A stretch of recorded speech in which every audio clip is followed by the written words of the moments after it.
What's up, everyone? I'm Sophia Pasternak, an award-winning author and a mental health professional, and this channel is all about where mental health meets writing. I am also going to do videos about my author journey and bread baking and some outdoorsy stuff, so if you're into that, stick around. If you're new here, please hit that subscribe button so that you're always in the know when I post new videos. And if you like this video, please give me a thumbs up so I know to make more about it in the future. There's not really a big risk of me not doing more of these videos because I have 18 of these things planned out and I really want to get this information out there. This is the very first video in my character therapy series, which is basically me taking one of my very favorite therapy techniques, which is called Schema Therapy, and adapting it for use in writing. And I do this with almost all of my characters, and I have found a lot of success with it. So I want to go ahead and share it with everybody out there. And I really, really hope that this helps you. And yeah, let's get started. So today is the overview of what schema therapy is and kind of what it's good for and how I use it in my writing. Now, I'm going to go ahead and put a disclaimer out there right now for this video is that everything that I'm talking about in this video and in the rest of the series is not for use on human beings, because I have taken out a lot of the kind of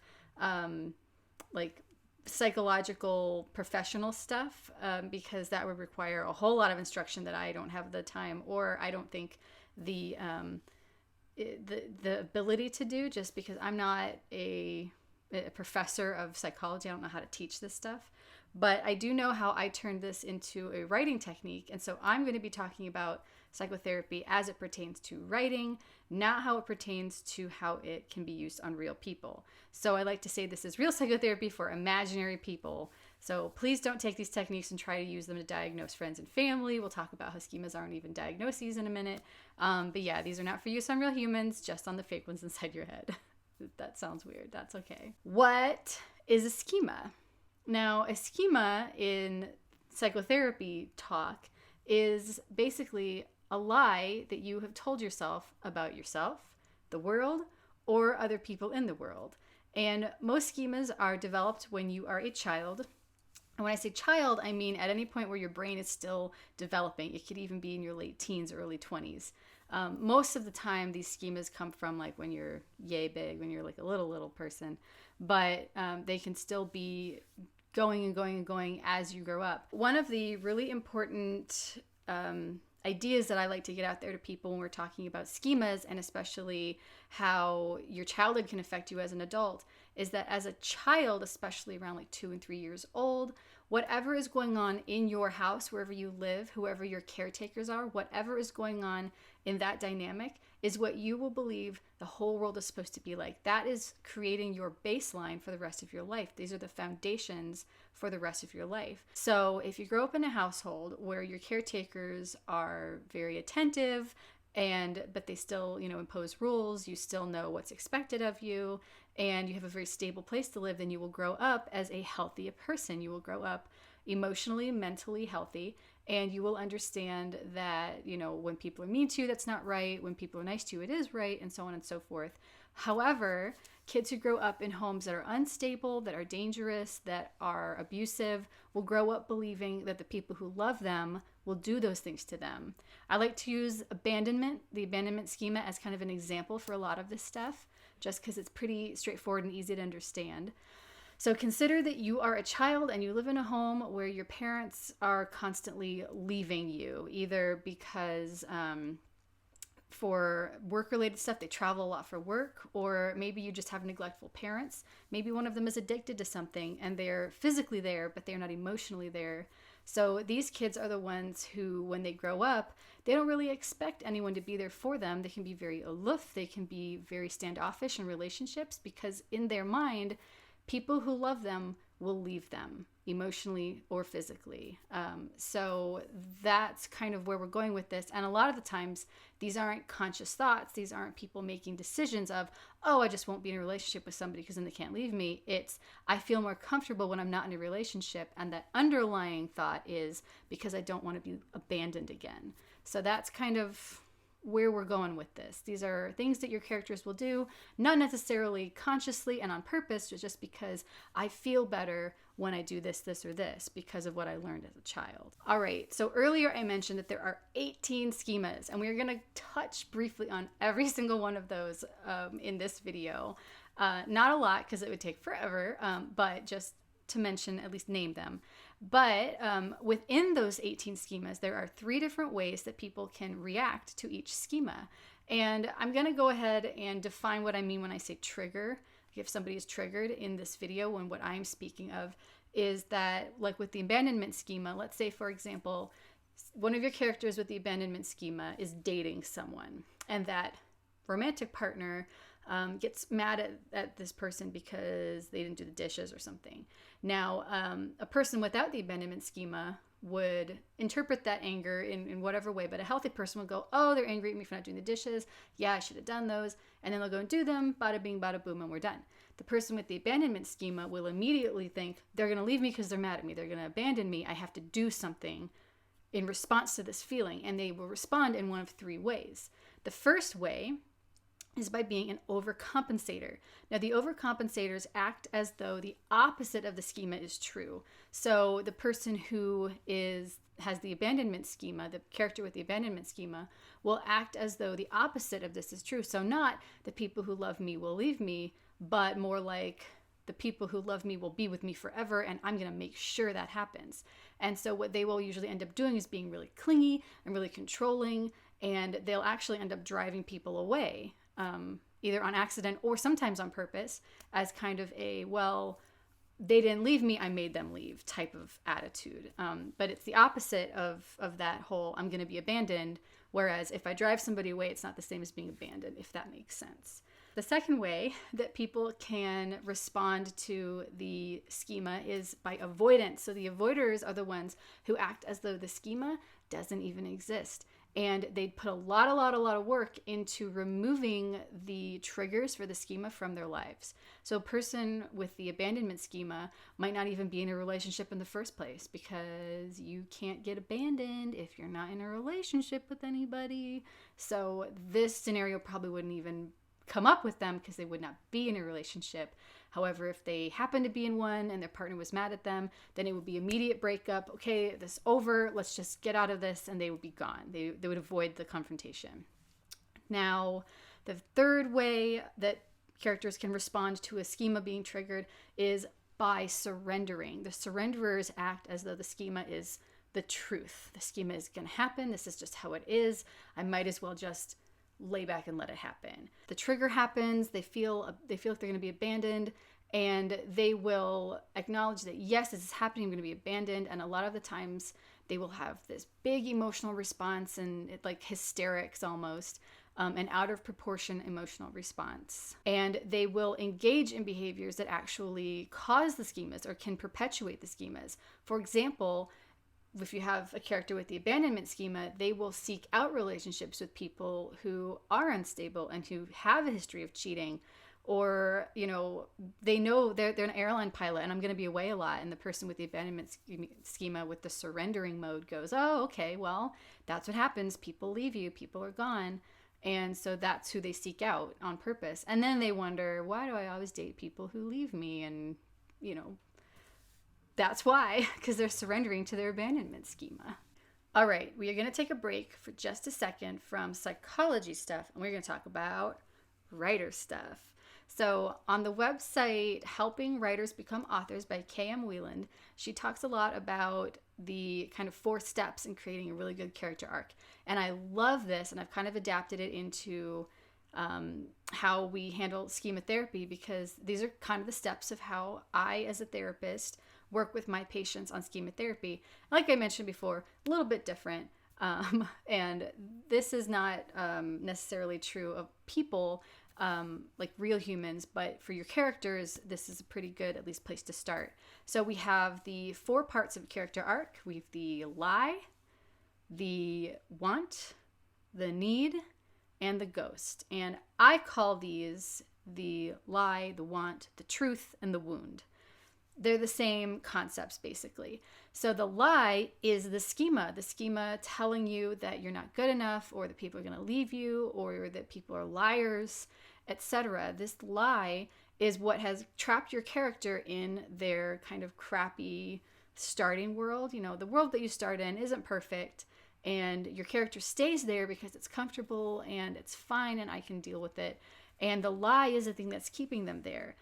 So the character with the abandonment schema, who is in this terrible relationship, stays in the relationship because, let's say they're a surrenderer and they've surrendered to the fact that people treat you like garbage and people leave you emotionally when you're in a relationship with them, because that's what they observed as a child or something like that.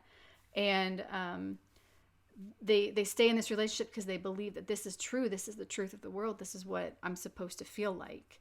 And the want is what they have told themselves they need in order to be happy. And I say happy in quotations because in my therapy sessions with my patients, I don't like the word happy, because I feel like people get focused on, well, I need to be happy, and they have a kind of a false sense of what that means for their life and blah, blah, blah. And I'm not going to get into that here. But happy is a dirty word, but it's better than me saying like emotionally actualized, because that's a little bit long. So we'll say happy in this video.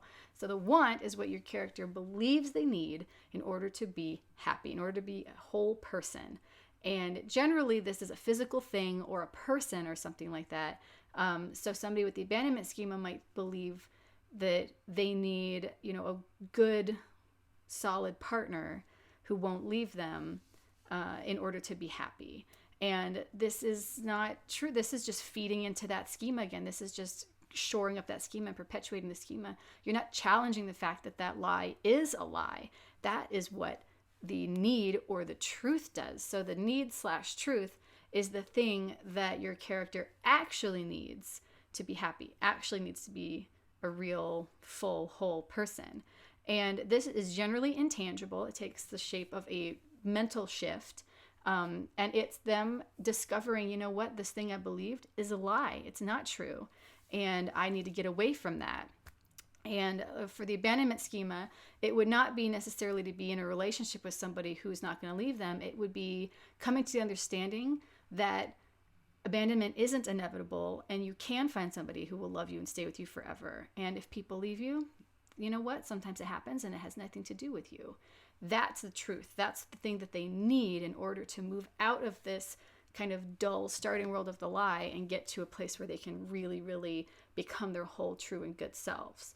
And the ghost/wound is the thing that happened in the first place that caused the lie. And that's optional. You don't have to put that in your story anywhere. I really like to know my wounds just so I can kind of build on those as I'm writing the story and kind of give readers a little insight into the psyche of the character. But it isn't mandatory. You don't have to do it. Somebody who has the abandonment schema, their wound could be, their parent was addicted to some kind of substance and would just leave them for days at a time while they were pursuing their addiction. And so the character grew up with this sense of the people who are supposed to love me just leave me for a while. And that's the truth. We have our 4 steps to character arcs. So step 1 is the lie. So what is the fundamental lie or mistruth that your character is telling themselves, either about their own self, about the world in general, or about other people in the world? And then step 2 is, what does your character think they need to be happy? And this has to exist in a place where the lie is still true. So they are just accommodating the lie with this want, essentially. And then we move into the truth or the need. And this is challenging that lie and everything that disproves the lie and shows it to be a falsehood, the thing your character actually needs in order to be happy. And this is generally intangible, whereas the want is generally a physical, tangible thing. And then the optional side of this is the wound or the ghost, and that's what caused the schema in the first place. Alrighty, are you ready for all 18 schemas? I am. So you might see me glancing down here sometimes because I have them all written out. I don't have them all memorized because there's a lot of them, and some of them are pretty close to each other. I'll point out the ones that are very close and then kind of try to highlight what makes them distinct from one another. Are you ready? Let's go. Number 1, abandonment and instability. We kind of touched on this already. This is that sense that the people who love me will leave me. And it can be with just physical, like leaving, walking away. It can be death, or it can be emotional abandonment. Number 2, mistrust and abuse. The people who love me will abuse me or lie to me. Number 3, emotional deprivation, which is the people who love me don't give me the emotional support and help that I need. Number 4, defectiveness and shame. There is something fundamentally wrong with me and people will not love me because of it. Number 5, social isolation or alienation, which is I am fundamentally different and I don't belong anywhere. Number 6, dependence and incompetence. I am stupid fundamentally and I cannot do things on my own. I need another person there. This is different than enmeshment, which we will get to right now, enmeshment and undeveloped self. So dependence and incompetence and enmeshment are different, largely because dependence and incompetence, they'll take anybody, anyone who can show them what to do, they'll take them. However, with enmeshment, you have one person, usually one person in particular, who you are enmeshed with, and you need that person in your life specifically. And you also believe that they need you sometimes. So these are, the parents who are very, very involved in their children's lives, and the child won't have their own sense of identity because they just identify as with everything their parent identifies as. So whatever number we're on, vulnerability to harm or illness, and this is even though I'm not sick, I feel like I'm going to die at any moment, or I feel like I'm going to be harmed or victimized at any moment. Failure to achieve. I am a failure. Everything I touch turns to garbage, and I will never be as good as somebody else. Entitlement and grandiosity. This is a little bit different than the other schemas that we've talked about, because this one is that entitlement that I'm the best, I'm so great, everyone should just stand in awe of me. And I mean, that's dysfunctional, because if you go through your life believing that, you're never going to grow, you're never going to be able to change. This was in the movie Thor, the original one. This was kind of his schema, this entitlement. I'm entitled to be the king because I am, like, not through any personal merit, but just because this is who I am and I deserve it. And he had to learn in a lot of really difficult ways that no, you have to earn this kind of thing. You're not entitled to anything. Insufficient self-control and self-discipline are the people who are incapable of doing stuff that's boring. And this can come down to even just balancing your checkbook so you have money in the bank. And or insufficient self-control is also like emotional self-control can be very like volatile emotionally, and that's not good for anybody. Subjugation and self-sacrifice are two separate schemas that seem very similar because they both involve the person with the schema doing things for other people to their own detriment. And the difference lies in subjugation being they feel like they need to do it or they're going to be hurt, versus self-sacrifice is driven by this very, very strong empathetic connection with other people. And when other people are in pain, this person just cannot stand it. And so they will do anything they can to alleviate the suffering, discomfort, or pain of others. So they sacrifice their own well-being so that other people don't have to suffer to the point where they're doing harm to themselves. Okay, home stretch. Here we go. Approval and recognition seeking are the people who can't do anything for themselves. They have to be approved by other people. And doing something that makes them feel good isn't good enough. They have to have somebody else telling them that it was a good thing. Negativity and pessimism is pretty straightforward. Just the world is garbage and everything is garbage and we're all garbage. That's negativity and pessimism. Everything is the worst. That's just how it is. Emotional inhibition is the belief that if you let yourself express emotions, other people are going to harass you for it, embarrass you, or even hurt you for them. Unrelenting standards and hypercriticalness is an innate need, an innate drive that comes from yourself and no one else to always achieve more, always achieve better. These are the people who in school get 99% on a test, and that's awful. That is not good enough. I should have gotten 103% because somehow I needed to find extra credit because that's better and better and better. And for these people, even when they achieve that level of perfection, then the bar moves. And so now they have to go higher and higher and higher. And finally, number 18, punitiveness. Punitiveness is the belief that if someone, including the person who has a schema, does something bad, they need to be punished, and punished harshly. And we're done. All 18. And I am going to actually be covering all of those individually in their own videos coming up here over the next few months. So as you can see, there's a lot of them. So it's going to take me a little while, but I am going to do all of them. Okay, that is it for this video. This was Schema Overviews, the very first video in my character therapy instructional series. So if you're interested in how to use psychology in your writing to create more realistic feeling and more human feeling characters, stick around because I will be talking in depth about all of these. And if you go and sign up for my newsletter on my website, which will be linked down below, you'll actually get a free download of the PDF for the character therapy overview, for the schema overview. So if you want to go check that out, you can download that and then watch this video and kind of follow along with it. And with the rest of the character therapy series, if you want PDFs, you can go into my Patreon.